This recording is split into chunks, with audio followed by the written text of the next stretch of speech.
I just wanted to welcome you to our afternoon session, How to Make Your Diet Work for Your Diabetes with Leah Groppo. She has a lot of letters after her name, MS, RD, BC, ADM, CDCES. So we know that she knows her stuff, and we're very excited to have her here this afternoon as we go through this presentation. As always, we just have a few housekeeping items to review with you. As we get to the end of the session, you will have time for a few cute questions or as we go. Okay, if you have questions as you go, please raise your hand, shout out. We have microphones so that way you can be heard. But as well, there will be time for questions and answers at the end of the session. If you have children who are either in the elementary or Kitty Cove program, just a reminder that your children need to be picked up after these sessions. Otherwise, I'm told after this session, they do get turned over to It's a Small World. So just please make sure you pick them up. And as we know, your teens are released into the wild, so they might be over at the Safari and Animal Kingdom, but please try to track them down if you can. We are very interested in your feedback about these sessions. Please feel free to fill out the surveys on your table, use the app if you familiarize yourself with it, but just to continue to review these sessions. And then lastly, as always, we want to thank our sponsors who have done all of this hard work for us to support this conference.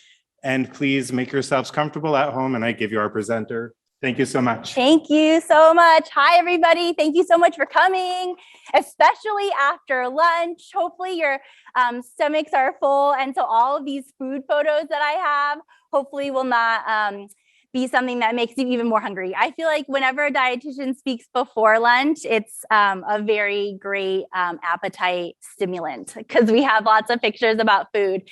So my name is Leah Groppo. I'm a dietitian diabetes educator at Stanford Healthcare. And in my practice, I get to see a lot of people living with type 1 diabetes, predominantly adults and some teenagers. And I get to teach classes, and it's a really fun experience. So I wanted to give you a little bit of background around why we chose to kind of think about a presentation with the foods people like to eat and kind of how to bolus for them. Because when I started, a lot of people would come in and the first thing they would say, I'd say, "Hi, I'm Leah. Nice to meet you." And they'd be like, "I'm like," whatever their name is. And they'd be like, "And I don't eat pizza, burgers, French fries. I don't eat like Asian food. I don't eat this food." I'm like, "Oh my goodness." That was always kind of one of the first things a lot of people would say. And so I think my mission in life really is to think about how do we bolus for these foods that are in our everyday life, celebratory foods where you're just not saying, "I'm going to eat the cake, but just run higher." But how do we actually bolus for them? And I think that in the last 5 years, we've gotten a lot more researchers really interested in this topic. And so we have a lot more evidence-based data. So before, maybe it was, if I eat a burger and fries, my blood sugars were always a lot higher, maybe 5-6 hours after. And now we actually have calculations that can help. And I kind of did that talk earlier, but if you all have questions, please just raise your hand and we can get you a microphone and kind of go over it. I want it to be helpful for you.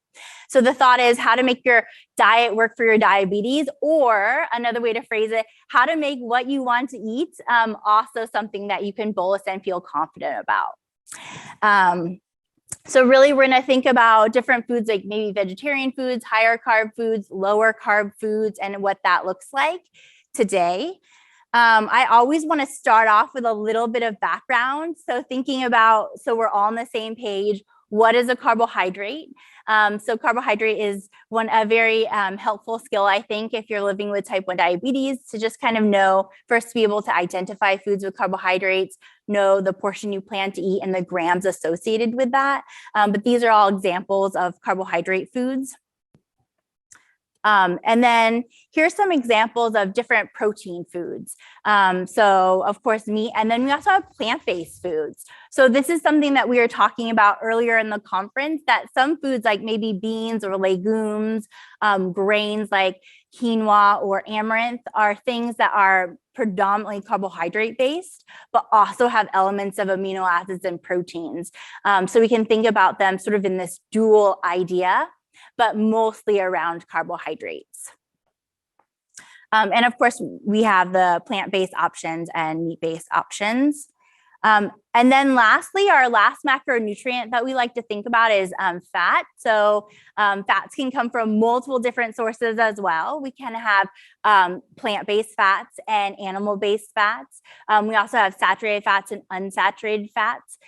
People tend to think about animal-based fats as more saturated or solid at room temperature. Versus unsaturated fats are things that are more liquid at room temperature. However, all fat tends to have some element of saturation. So here are some examples. Has anyone noticed a difference in the types of fats that they're having and the impact on blood sugar if there's less or more?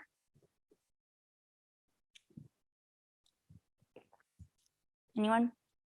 A lot of my patients find that more saturated or animal-based fats have a little bit more insulin resistance and may bring blood sugar up a little bit higher for longer, maybe at hour 3 or 4, but it really depends on your own body, but something to be thinking about versus animal-based, plant-based fats have less of that. So now that we know the 3 macronutrients, carbs, fats, and proteins, we also want to think about sort of just some different things to consider when we're thinking about what bolus we're going to give. I always like to stress, so people are like, okay, if I'm going to eat my favorite dish, maybe it's like a burrito, how much insulin do I give, Leah? And I'm like, well, unfortunately, it depends. So it really depends on your pre-meal blood sugar. Are you going into that meal lower or higher? What does the sort of history of your day look like? Have you been kind of trying to play catch up with low blood sugars all day and your blood sugars have been lower? Your liver probably has less sugar in the liver. And so you're more at risk for lows later in the day. When was the last time you ate and what was that meal can make a difference. So did you eat maybe fruit a couple hours ago, probably having less impact on blood sugar, or did you eat something that was like maybe oatmeal with lots of nuts and Greek yogurt, something with more fat and protein in it 2 hours ago? That's still probably going to be having some effect on blood sugar. And then definitely what activity have you done in the last day, 24 hours, but definitely within the last 8 hours. So I would say that also has a really big impact. There's one of my colleagues here named Desi, and she is an exercise PhD. So she researches all about exercise. So all of her talks are really amazing to talk about what blood sugar does with exercise. But a lot of times it really sensitizes us to our own insulin. So we're more at risk for lows. So another thing to think about, especially if you're taking care of a younger child, I feel like they have a lot of energy and can get a lot more sensitized to their insulin. And so there's a lot more things that you can focus on, but these are the main things that I really think about that have to do with nutrition and food. So here's another sort of table that I like to think about, because not all carbohydrates are the same. So I think this is another thing that really was a light bulb moment for myself and a lot of the people that I work with, is because when we're taught in school, we were taught carb counting. Actually, when I was in school, which was a long time ago, to become a dietitian, we were really taught this thing called exchanges. Does anyone know exchanges? Anyone? Yeah, I see some heads nodding. So we don't teach exchanges anymore. It was very, exchanges really put people into sort of these kind of holes, like you have to eat this, you have to eat that, versus now we really focus on carb counting and flexibility. So what you want to eat, how you want to eat, versus you have to eat in these portions, like maybe only a cup of pasta. Now we know if you feel like eating 2 cups, you need more energy, maybe you eat 2 cups of pasta. So thinking about sort of that. But we found that if you eat 45 grams of carb of a mango or 45 grams of carb of beans, blood sugar is going to be vastly different because the availability of the carbohydrates are different. In one of the other talks, somebody brought up something around resistant starches. So bananas. So eating a banana that's really green versus eating a banana that's yellow or almost brown, one that's ready to go into banana bread, it's going to have a different effect on your blood sugar, because when you have more green bananas, The carbs don't change. You're not adding more mass to the banana, more carbs, but the availability of the carbs change.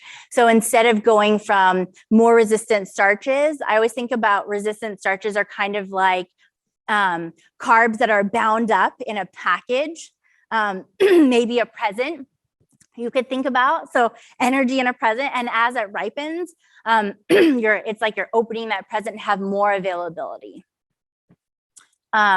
So thinking about that, and then this kind of also ties a little bit into the glycemic index. I really like to think about a lot of the things that we have as tools. So we have a really big toolbox around nutrition and food. Glycemic index, glycemic load is a tool within that toolbox, but it's not the only tool. We have lots of tools. But this is kind of thinking about different foods that maybe raise our blood sugar not as high as fast. So have maybe more fiber or less processed, and then going over to those more higher glycemic foods. I also think that when we're thinking about food, not associating food as like a good food or a bad food. So food gives us energy, it fuels our body. So thinking about, I think people always see high glycemic and they go, oh, that's a bad food. And then the foods that are lower glycemic are going to be a good food or a healthy food. But all these foods give us something different. For example, if you need a lot of energy and you're really hungry, maybe a bagel or an English muffin with some cream cheese or like an egg and some veggies might be a great breakfast. It gives you lots of energy, lets you start your day and kind of gets you jump started. But then maybe other days, something else sounds like a good option. And then also things that you enjoy eating are also a great thing to think about. And so just kind of an estimation. So as you get things that are higher, faster, that will raise your blood sugar a little bit higher faster, we want to think about maybe making that pre-bolus a little bit longer. It definitely depends on your pre-meal blood sugar. So if your pre-meal blood sugar is 90 going into your bagel with egg, I wouldn't give a 30-minute pre-bolus, but maybe if your blood sugar is 160, 150, 120, try it out and see. You can always eat a little bit earlier. I do think if you have kids though, and they're really hungry, I would say give the bolus when you can, and then you can see what happens instead of saying, here's the bagel, it's prepared, but we just have to set a timer. Maybe that works for your family, but I think it's also hard on kids. So it just depends on what works best. Some other different recommendations. So I think at this conference, I have been less focusing on kind of optimizing nutrition and more around empowering you all to be the experts in how your family eats, how you like to eat, the foods that you like, and how you balance everything, and more about how does insulin and bolusing kind of help you to eat the way that you want to eat. But I did want to have just one slide on thinking about meals that have complex proteins, complex carbohydrates with fiber, protein, and healthy fats are things that kind of yield a little bit easier blood sugar curve and then also fuel our bodies and are healthy. But with that, I think definitely celebratory foods. If you ever have a food that you just don't eat anymore, I definitely see if you'd want to do some experiments and try that again. So without further ado, I wanted to kind of pull up, I have one more slide on pre-bolus, but then I kind of wanted to pull up some pictures of foods and kind of think through how we might want to experiment with bolusing.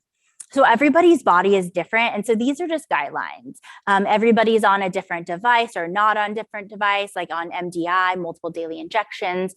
So of course, we want you to maybe bring this back to the dietitian that you see in your clinic or your endocrinologist and see, hey, does this something that works? Would this work for me to try? Or you could just start experimenting and see what happens. So again, like foods that we really think about pre-bolusing because they raise blood sugar a little bit higher, faster, are things like fruit, rice, pasta, bread, flour-based foods. So when you take something like a wheat and you pulverize it into flour, that increases the surface area of that carbohydrate and it helps you to digest it faster. So carbohydrate digestion actually starts in the mouth. We have enzymes in our mouth and saliva to help us sort of break down carbohydrates. For example, if you take a plain piece of popcorn, so no butter, no salt, and you put it on your tongue and you kind of let it sit there and maybe suck on it a little bit, you'll notice after maybe 30 seconds to maybe 60 seconds, it will start getting really sweet. And that's because those enzymes in your saliva are actually starting to break down those carbohydrates and convert them into more usable sugars. So when we eat things that are savory or carbohydrate based, our bodies turn it into glucose. And then just thinking for pre-bolus, again, other things to consider are your current blood sugar, and then your CGM arrow. I think if you're on a continuous glucose monitor, it's great to think about arrows and where you're going. All of the CGM companies have normally an insert, and it will say like, if the arrow is straight up or double arrow down, double arrow up, or if it's diagonal, this is where we predict your blood sugar to be in 30 minutes. And so you can kind of think about that. Like if you have an arrow going up and it's like, oh, in 30 minutes, you may be 60 points higher. You can kind of think about that into your pre-bolus and help yourself start eating when you're in range. And of course, all of these suggestions, if it doesn't work for you, that's totally fine. But if it's something you might want to consider trying for some meals, I definitely would maybe think about that. Sort of just another slide on pre-bolusing. So if we look at this, this slide, the red is a 20-minute pre-bolus for this meal. The blue is at the start of the meal, and a green is at the post. 20 minutes post. And so we can see it's like the same carb count, same amount, but the blood sugars can be vastly different because our insulin that we have, it's helpful, but it really does take time to really start working. It works faster on an empty stomach correction, but if we put food in, I always think about food is almost like a wave, like an ocean wave. And when insulin's starting, like a mealtime insulin, it's like trying to hold back the wave, but it's still kind of all the sugar is coming down. But if you give it a pre-bolus, it's almost like a wall to combat some of that wave and to sort of match a little bit easier, but it needs time for that. And then also thinking about, it depends on what the macronutrient composition is of that meal. So this might be more of like a pasta with chicken type of meal versus like a bunless cheeseburger. So thinking about higher carbohydrate meals, I always think about pre-bolus with higher carb. And these are some meals that I just came up with. I found some like rice-based meals or rice and bean-based meals. Thinking about if you can't pre-bolus for whatever reason, maybe you're really hungry and you're like, I'm just going to start eating. You can definitely do that as well. But if you have the opportunity to try to eat like non-starch veg, so like salad or zucchini, green vegetables, all the different colors, or protein first, a little bit of protein to kind of satisfy some of that hunger, that can also help because those will have less of an impact. And then when the carbs do hit, you'll have some protein and fats in your stomach, and it will kind of almost do that pre-bolus for you a little bit. And then I think that especially with kids, focusing on giving the meal like the rest of the family's eating. So if your family, say your kid is blood sugar is a little bit higher, the rest of the family maybe eat salad first. But if your child is the only one that gets like veggies first on their plate, and then everyone else is digging into the pinto beans and rice and meat and everything, that's, I think, harder for kids. So we want to try to model whatever your child's plate looks like is the plate that you all are eating. Somebody brought up, I think yesterday, that for in the celiac disease talk, that they buy gluten-free options for their 2 children, but then they don't, just based on cost, but trying to kind of formulate everybody's plate to look similarly, because we don't want them to feel like they have to be just eating veggies first from a high. Some other higher carb meals. Has anyone ever tried eating different cereals or cornflakes? How did it go? Okay, depends on the kind of cereal. What about cornflakes? Has anyone tried cornflakes? No. Cornflakes are pretty processed and they raise blood sugar pretty high, pretty fast, even though they don't have added sugar. So not even frosted cornflakes, just cornflakes in general. But you're definitely right. So thinking about the type of cereal that you have, ones that are maybe have more protein built into it, more higher fiber ones, work what you consume that cereal on. Is it like strained yogurt or Greek yogurt, things that have a lot of protein is going to blunt that blood sugar effect. But say you're somebody, and I work with a lot of women who are living with diabetes, type 1 diabetes, and are pregnant. And sometimes they're like, Leah, I really want oatmeal with fruit and I don't want any other extra protein on it. I just want a big bowl of oatmeal with strawberries or like watermelon. I don't know. And I'm like, great, let's think about that. And so trying to figure out how things work within different foods that you have. Yes.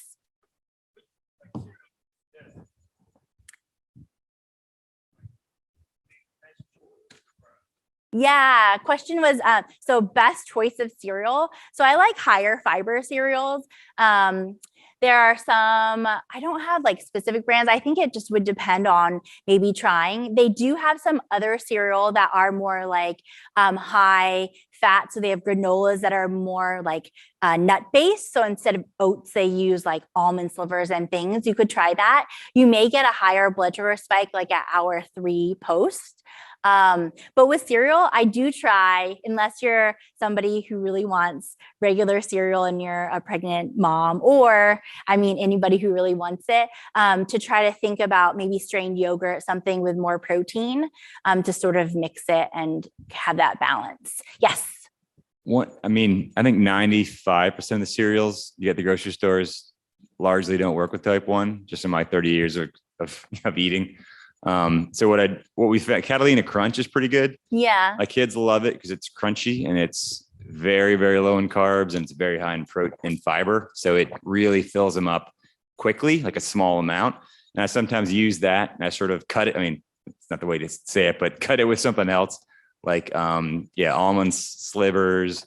You could mix it with like lupini flakes. You can buy that from this one distributor and they're very high protein. They have almost 0 carbs, lots of fiber. And as long as you throw in something else like cinnamon or some like sunflower seeds, make it interesting, it becomes kind of a very filling little breakfast, even though it's got minimal carbs. That seems to work pretty well for the blood sugars in mine. Yeah, that's good. Thank you for sharing. Definitely a lot of people do like the Catalina Crunch brand. I will say sometimes with those lower carb cereals, they're a lot more expensive because they may have different ingredients like more fiber supplements like inulin, or like some of the granolas that are nut based are going to be a lot more expensive because they're nut based versus oat based. Yeah, that's smart. That's why you can do sort of the mix. I think mixing helps. Yes. I was just wondering, is there like a ratio of protein to carbs that you like want to get? Yeah, there's not research that I've really read that gives like a strong ratio, because I think it also depends on the type of carb and the fiber amount. But I think if you could think about maybe, I don't have like an exact ratio. But thanks for asking. Yes. So I guess you said earlier on that, everyone's different, everyone's different.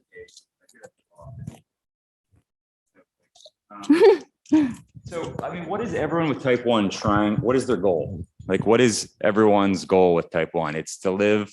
You think anyone would disagree that's to live a healthy, long life? Probably not. It's avoid the roller coaster. Would anyone disagree with that one? Kind of, you just want simple, right? So it just seems like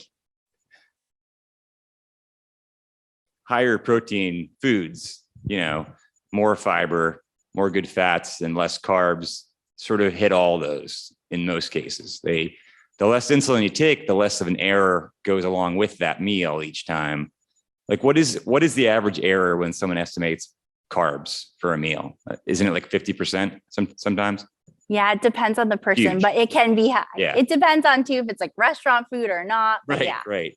Because you never know what you're getting from the restaurant. So if you have a bowl of pasta that's 60 grams of carbs, and then you factor in a 50% error versus a 10-gram meal, and you look at 50% error, imagine where you'll end up in 2 hours with the 2 meals. You know what I mean? You could end up with a 300 or a 32 with the pasta meal, but you'd end up with a very small variation in the meal that has 10 grams of carbs. That's been my experience. And it's strange that's not been embraced by the ADA to me after all these years. Yeah. But I don't know. I think I definitely appreciate that point, definitely. And I think that so people get diagnosed with type 1 diabetes and come from lots of different like cultural backgrounds, like a lot of different celebratory foods and ways that they eat.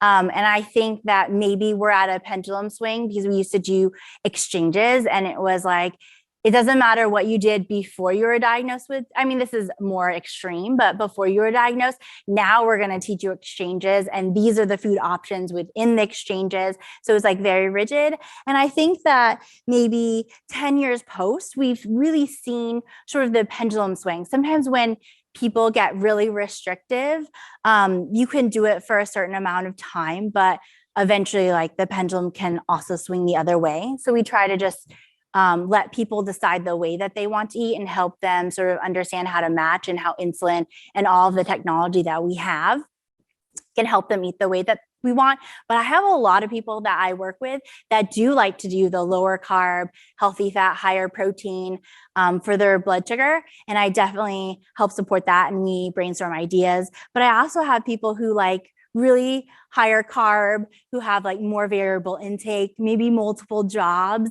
And literally there's like one fast food restaurant between jobs, and to think about packing a meal in addition to the meal that they're packing for their family is just like going to be too much. And so I would support them in that. I think maybe next year I can come back with sort of evidence based on sort of what we know about healthy options and diets and what fuels our gut biome and stuff. That could be a definitely different talk. But I think for this conference, we really wanted to think about how do we sort of open this door to you decide how you want to eat and what you want to eat. And then we can try to help you think about experiments to try to make that a reality instead of having this ever growing list of foods that you don't feel comfortable eating because you don't want to just be high.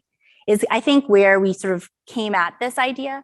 But definitely I'm also happy to do different talks about sort of optimizing diet and what that could look like, and people could experiment with that. But I think as a provider, I just really want to let the person who's living with type 1 sort of lead and then understand where they're at and then try to see if I can help in the journey. Yes. One thing that our clinic always, when my child was diagnosed at 10, was to make sure, to incorporate everything they used to do. So if they're at a birthday party, they could have a piece of cake instead of limiting certain foods. So I think that's one takeaway that maybe some of us have been taught.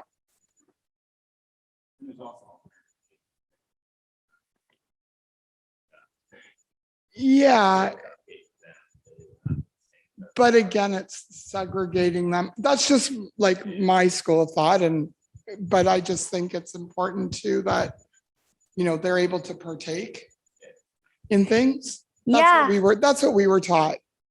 And I think that this discussion is great because thinking about what works for one person and is really dialed in may be different for someone else. And I think that maybe we're trying to have like penance for putting people on exchanges. And so we're trying to be like really sort of open, but I do think, especially when raising kids, trying to keep their life like through the diagnosis as normal as possible. I think we have a lot of people doing research on sort of the emotional aspect of living with T1D. And so, I mean, I just take my sort of direction from them as well. But I do think that how you choose to manage your blood sugar and your diabetes is something that you can have control over. So thinking about sort of these different options, so there are definitely ways to sort of make them easier to manage. But if you really want that bowl of warm oatmeal, thinking about maybe giving a more of a pre-bolus, or even thinking about having a after activity, or if you just want it in the morning, just try it and see how it goes.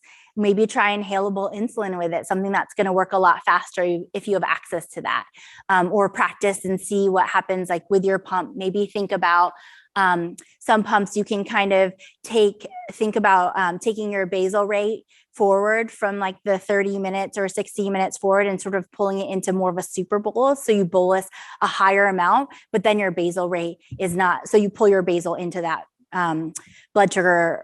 The bolus that you're going to give can also be something people do. It's called a super bolus. I think it's less popular now. So some other higher carb foods, especially with, I think, 4th of July and thinking about recently, especially as the summer months have happened, a lot of people have been mentioning, I just really want to drink smoothies. I'm like, okay, great. Let's talk about smoothies. So smoothies can be a continuum. So there can be a lot of different options. There can be things that are more with maybe like Greek yogurt or silken tofu, things that add more protein to it. But there can also be like the ones where it's pineapple and mango and not very much protein, but all carbohydrates and sugar. So those we definitely would give if you have an option to, with like a super bolus, or think about really pre-bolusing, or drink it as you go. So maybe you get that smoothie from that smoothie shop and you're out with your family and you just sip it over time versus gulping it down faster. And that can also kind of help. Also ways to kind of add healthy fats or protein like avocado or Greek yogurt. I said green yogurt, Greek yogurt, silken tofu, or different nut butters. Another one I think people have a hard time covering sometimes are watermelon. So if you can have watermelon with a meal, like at the end of a meal, maybe that could be a great option. So if you're at a barbecue and everybody's having different foods, try to finish it off with some watermelon versus just having it stand alone. Because another thing, sometimes with smoothies that have less protein and less fat in them, I always think about the classic Jamba Juice smoothie, if people know Jamba Juice, like the strawberry crush banana one. So you're going to have high blood sugars post because it has a lot of available sugar, but then that sugar goes away because there's not a lot of staying power, protein and fat. So then you're going to be left low at probably hour 2.5 or 3. So it's just a lot harder to manage. But if you have your smoothie, maybe smaller portion with a meal, protein and fat, it helps sort of prolong that to match your insulin a little bit better, or that's also a perfect inhalable insulin option. Just another one, kind of thinking about sushi. So sushi rice has sugar. So to make sushi rice, you have white rice, vinegar and sugar together. So sushi always is the one that tends to kind of raise blood sugar higher than expected because it does have kind of some of those hidden sugars in it. Some different kind of vegetarian or vegan foods. Where I work, we see a lot of people who eat South Asian foods. So like a lot of lentils and dal, roti, kind of sort of wheat-based tortilla type things. A lot of different like Thai food or noodles. So thinking about these, especially if they're vegetarian, giving a good pre-bolus, maybe 20 minutes, maybe watching your CGM and waiting till your blood sugar kind of comes down to maybe like the 110 range, somewhere around there, and then starting to eat because you know it's going to hit faster. And then also thinking if it's a higher fat food, like a restaurant food, maybe with fried tofu, things like that, you may need to add 30% extra insulin and extend it over a longer period, like 2.5 hours maybe. So other ones I wanted to think about were like green sort of lettuce-based salads. I was at a presentation and I was talking about salad and people like, oh, like pasta salad, potato salad, or green-based like lettuce salad. I'm like, oh, I should specify lettuce-based salad. So green salads. So you want to think about carbohydrates that may be in your salad. For example, like croutons or lentils, beans, fruit, things like that, or maybe like wontons, or the dressing may have sugar in it as well, or other fruits. And think about counting for that. And then also think about, is your dressing more of a creamy or a blue cheese, higher fat dressing? Thinking about maybe giving a little bit extra, so for fat, and thinking that maybe the salad's not really going to hit you like a pasta dish will, and maybe it's going to hit your blood sugar a little bit later. Maybe you'll see your blood sugar climbing up like in an hour and a half or 2 hours, depending on how much fat is in that food. So just some things to experiment versus like maybe more of a vinaigrette that might have higher carbs, but maybe a little bit less in saturated fat. Also for salads, I was looking at with someone a Caesar salad at a common chain restaurant, and we were looking at the amount of carbohydrates, and it actually had like 60 carbohydrates in it, and I think like 50 grams of fat. And so I was actually really surprised. The salad was, I think, a total of 1,500 calories. So because this person was saying, I have this salad and I'm full for hours and my blood sugar just keeps climbing 4, 5, 6 hours after. And we looked at it and it was just a really kind of higher fat, heavier dressed salad. So just something to kind of also be aware of. And then thinking about higher carb foods, like maybe pasta with veggies, we might see a faster blood sugar rise from that. Maybe in and out in like 2 hours or so. And then this is just kind of more of a higher fat steak meal with veggies and sauce. I think there's butter on it. You can see them glistening and potatoes. So thinking about maybe with the higher fat foods, adding 35% to your carb count. So counting the carbs for the potatoes and adding 35% of that and extending over like 2.5 hours potentially, just seeing how that goes. Of course, with this meal, it would also depend on, did you have bread and butter in the beginning? Are you planning on having dessert? What those other things look like. And then finally thinking about sort of the lower carb options. So a lot of people do choose to have lower carb foods, and maybe this depends on, some people will have lower carb foods Monday through Friday because their weeks are just really busy and they're busy working or taking care of their kids. And so they just have meals that they kind of have a little bit more predictable. But I would say that on those lower carb meals, you may still see a blood sugar rise maybe later, like 3, 4, 5 hours later. And so it may be something you want to think about, a fat protein unit that I talked about earlier, or you may want to think about maybe adding some extra insulin, like 35%, or multiplying total carbs by 1.35 and extending that bolus. So you get some insulin up front, and then maybe you get some more insulin like 2.5 hours later, depending on the type of food. The higher the saturated food or the higher the fat in the food, I would say extend it longer. The more plant-based fats probably need less of an extension. But I do think that you all know your body the best, or your kid's body, and you can look at trends and say, hey, when we do like the chicken with the veggies and the mushrooms and the butter, blood sugars are always higher at 3 hours. So we can kind of modify what that bolus looks like. Or normally I give this meal for 15 carbs or 20 carbs, but maybe next time I'll try adding a little bit more and seeing what happens. And then I think this is a really popular one. So a lot of people have started getting bunless cheeseburgers, maybe with some bacon in it. So this is a really high fat meal that probably has not very many carbohydrates. This would be a great option to think about fat protein units to do that calculation. So thinking about for every 100 calories of fat and protein is equivalent to about 10 grams of carbohydrates. I do think that the studies are done in adults. So if you have a child and say their normal carb ratio is like 1:20 or 1:18 or something, that's a lot more sort of, they get a lot less insulin for what they eat, then I wouldn't jump into this. I'd sort of modify it and see sort of what works best for your family. And then I think also just pizza and burritos. So these are things that are a lot higher fat that have carbs. So unlike just the bunless burger that's lower in carb, these things, they have carbs, they have fat, they have protein. So these definitely, you can do the carb count and then multiply by 1.35 and extend that bolus. So it just depends, or the veggie burrito. Another thing also thinking about like tacos would have, you could do the 1.3 maybe and extend it over the 2 hours, but it's going to need a lot less than like that bottom burrito.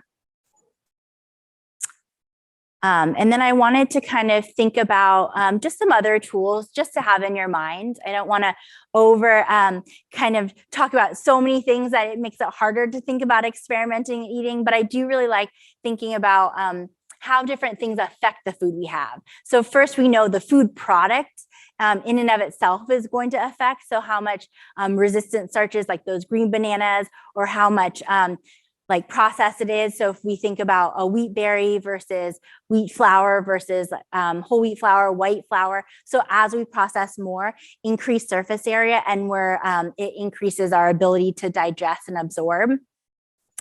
So thinking about if we can look at a food for the physical form and say, hey, I know what that looks like. For example, if we were to take corn, and we look at a whole ear of corn, we're like, I know, like that's corn, versus looking at cornmeal. It's hard to exactly say, hey, that's cornmeal. It could be some other kind of grain pulverized, or thinking about different things like corn flakes. We can't identify exactly that those are corn flake based options or high fructose corn syrup. So as we process more, it gets farther away from as kind of Mother Nature made it as we can go.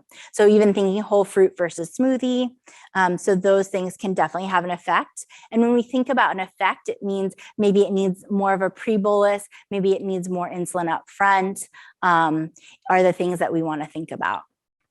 And then also definitely fiber content. So we know fiber definitely also slows down how our bodies absorb sugar and carbohydrates. So that can make a difference. How ripe something is. Definitely the fat and protein content can sort of end up in our stomach and slow gastric emptying. So slow how fast our stomach digests those different foods. Some fermented foods. So looking at, they did a study around pizza. So pizza that was fermented for 8 hours versus 24 hours. So the 24-hour pizza fermentation had a little bit lower blood sugar raise.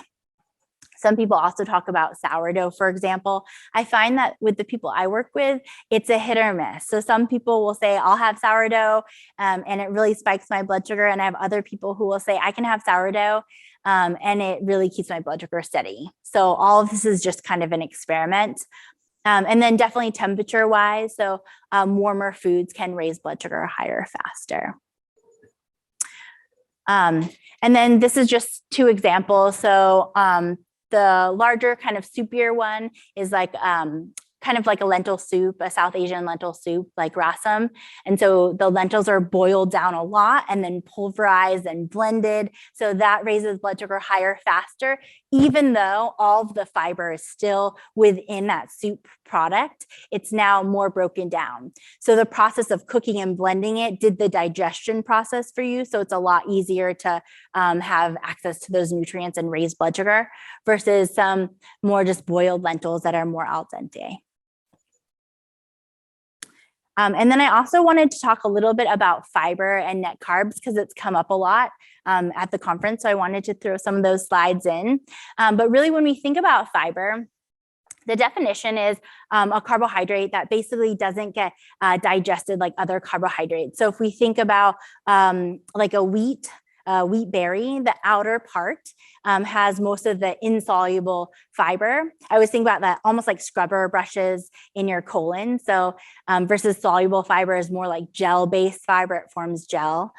Things like inulin are high in soluble fiber. If you think about the apple, like the inner part of the apple is more soluble, the outer part, the peel is more insoluble. So thinking about that, and a lot of people always think like, do we subtract 100% for fiber or do we not? And the answer is really, it depends. So if you're somebody that's having things like fiber 1 bars, for example, so things that have a lot of inulin fiber supplement, not a food that sort of you look at and it's as close to Mother Nature made it as possible.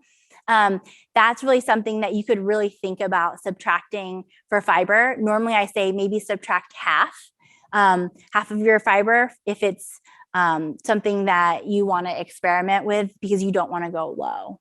But if you're thinking about just a piece of whole grain bread that has 3 grams of fiber, I would just take total carbohydrates per serving. And then thinking about sort of sugar-free or sugar alcohols has also kind of come up. So thinking about sugar alcohols, if they're added, they can be considered sugar-free, and that's how they're branded. A lot of companies will put this idea, net carbs, on their packaging. But for people living with diabetes, some of those net carbs can actually end up in your blood and raise blood sugar. So sugar alcohols, like all the alls, like sorbitol, erythritol, mannitol, all of those sometimes can have a blood sugar effect. So for those, if you do want to eat foods with sugar alcohols, normally I say take half and count it as carbohydrates and see how it goes. And that tends to sort of work for people a little bit better. Erythritol tends to have less absorption into the bloodstream, so that you could try not covering and see what happens. A lot of these products also have really high fat, so that's kind of just another variable to think about. And then I just did the math on the slide. So the net carb that they came to for 3, they took the 20 minus 7 is 13, and then minus all of the sugar alcohols 10. So they got the 3 net carbs in their calculation. But if you're living with type 1 diabetes, I would say you don't want to do the 3 net carbs. You would want to do more because you'd subtract for half. Yes.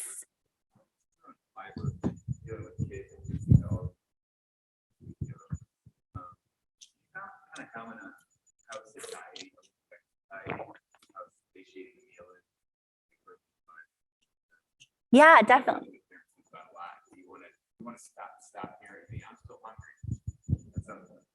Yeah, definitely. So the question is thinking about how protein and fiber sort of help with satiety, especially with kids. They're burning lots of energy. And so they're always saying, I'm hungry, I'm hungry. I know I feel like as a parent, I'm like always trying to prepare snacks, or my husband's trying to prepare snacks. And I think kids are just smaller, and so they are going to eat more frequently than adults, but definitely things like that have higher fiber slows your gastric emptying as well. Things that have healthy fats and protein also slow. So if you ever think about having something like a piece of fruit. So you have an apple and you eat it, you're like, oh, okay. You feel satiated maybe for an hour perhaps. And then you're like, oh, wow, I'm hungry again. But if you have an apple with 20 or 30 almonds with that apple can carry you longer normally. It depends on your activity level, but definitely adding fiber and protein and healthy fats like really can help. Or adding avocado into meals. I think I saw someone else and she was like, oh, like we'll do like French fries and burgers, like if we get it as a family, but we always also add avocado to help sort of blunt the blood sugar effect, but give another healthy fat option. Did that answer your question? And so just kind of one more thought about subtracting fiber. So thinking about something like Cheerios. So this is separate from the last slide, thinking about a bar that's specially formulated to have extra fiber that they've supplemented and added. I always think about, you know, those Benefiber green containers. It's like they took that and they made the recipe and just like shook a lot of Benefiber into their food product as they baked it, versus Cheerios or just the whole grain product. And when we really think about this, the fiber is something that I would not recommend subtracting, because I think if you're always subtracting fiber on products that have a little bit higher carb, you're just going to be running a little bit higher. And then sort of the last one that I wanted to talk about were lentils. So I feel like lentils are a really great one. So we actually build in subtracting a lot of the fiber when we teach carb counting for lentils, because lentils are actually a lot higher carb, but they're really high in fiber. They have a lot of soluble and insoluble fiber. So we typically will say like half a cup of lentils are 15 carbs instead of saying like 19 or 20. So I think that's like a good kind of example of something Mother Nature has made, but that we may consider subtracting the fiber, because sometimes people, if you add for all of those carbohydrates, people will go a little bit lower. And so those are kind of the slides that I had prepared for today. Does anyone have any questions? Or any comments or any thoughts around sort of bolusing for different meals? Yes. Or as far as like going to some fast food places, I now had issue with a particular one, the Chick-fil-A. I'm not sure what they're doing, what kind of, I guess, oil they're using for their chicken. but their sugar was always really nice and same flow. It's never been like so high or so low or something like that. And I used to go to some other places, getting some chicken nugget, but that was just ridiculously high. But I don't know, it seems like they're doing something that maybe that everybody's supposed to do. Maybe it's because of the process, maybe because of the chicken, how they do. I'm not sure, but do you have any explanation for that? Yeah, I The think oil. if we look at Chick-fil-A, maybe there's less breading on their chicken nuggets. It's versus like if you look at other fast food, they have a lot more breading. So it could be a little bit more predictable potentially. And with less breading, less ability for grease and fat to attach to it, which would make blood sugars a little bit harder, especially with fast food. So higher fat, higher carbohydrate-based foods are just a lot harder to cover. So it sounds like you found, oh yeah, they do have grilled, but I think their chicken nuggets are still fried. They use peanut oil, and I know a lot of the other places don't. Do you think that has something to do with it? I would say not a huge impact, like peanut versus canola versus another like avocado oil, because all oils have very similar amount of fat grams per like tablespoon. But that's definitely a good thought too. And I think too, once you experiment and you get dialed in, say you go somewhere and you're like, oh, I'm going to try this and it goes well. That's something that you can kind of perfect over time, especially if there's something on the way home that you always come home from like a soccer game and you want to pick something up. You have like food options that are easier to cover. Yes.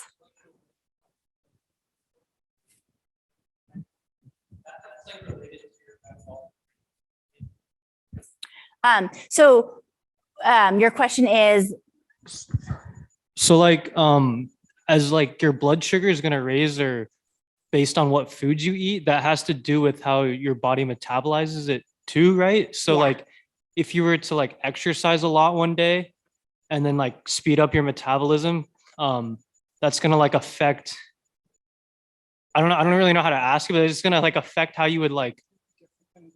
Yeah, exactly. Yeah, if you had like the exact same dish, you'd have to like give yourself different insulin, right? Like on a day that you exercise and your metabolic rate was like higher. Is that true or not? I would say that, so thinking about metabolic rate may have that's a good question, may have a small impact, but I think exercising and your GLUT4 receptors going to the muscle cell and helping uptake glucose more effectively, less insulin resistance is going to be more of a factor than metabolism. So I would say that first, but your end result is yes, definitely. If you're more active, you need less insulin. And typically if you're active, you need less insulin for 24 hours, but definitely people will see more lows if they give the same amount of insulin. So that's why there's a lot of variables. You're definitely right. And I think it definitely can also get complicated. Like if you think about how we digest food and then how it's broken down and everything. But yeah, does that answer your question? Okay. So yeah, and it related to that. Yeah, like if I'm understanding your question, it's kind of like if you eat the exact same food on a regular Tuesday where you're sitting on the couch versus a Tuesday where you exercise in the morning. Yeah. Because then if your glycogen stores are depleted, right? Like I'm looking, yeah. And then you're taking up glucose at a much faster rate, which is why you're insulin sensitive. That same food could have a much less effect on your blood sugar. That's what I've noticed. Yeah. Is that what I think, yeah, because I agree. Yeah, I've experienced that many times. Yeah, definitely. Yeah. And I think it's more sort of a mechanism of the muscle cell and less versus your sort of metabolic rate that can change through the day. Yeah. Any other questions? Any other things that you want to discuss about nutrition? Oh, yes. Just one observation I made with cereal, if we could beat that to death. I watch for Dexcom, and when I get double arrows down, it's time to eat. It's because the sugar is that fast. For me, that's what works. I don't eat it all the time, but if you can watch your Dexcom, you can get your double roast down and you're at about 80. That's the time to eat it. If you have the time to wait, it usually will level out pretty good, but. Yeah, that's a good observation. And I do like strongly believe that the knowledge in the room is like one of the best things, because you all have family members or are living with type 1 diabetes, and what works for you, it's something someone else can experiment. I am a firm believer that one thing that works for someone doesn't always work for everyone else, but it's a great thing to think about experimenting with.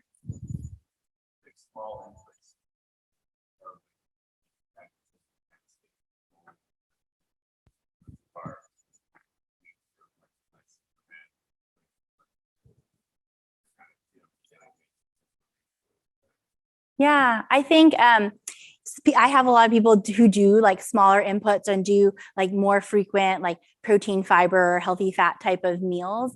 And blood sugar definitely can be less variable, definitely. But I also have some patients who,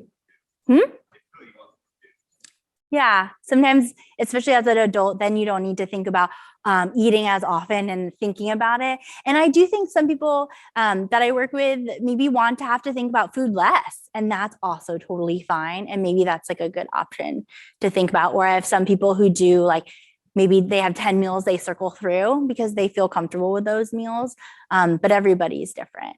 And so I think too, and hopefully at home, you all have healthcare providers, dietitian, diabetes educators that are people who really like want to meet you where you're at and think about like learn first about you and your family and what you like to eat, and then like maybe have a discussion versus like telling you what to eat. So that's my hope.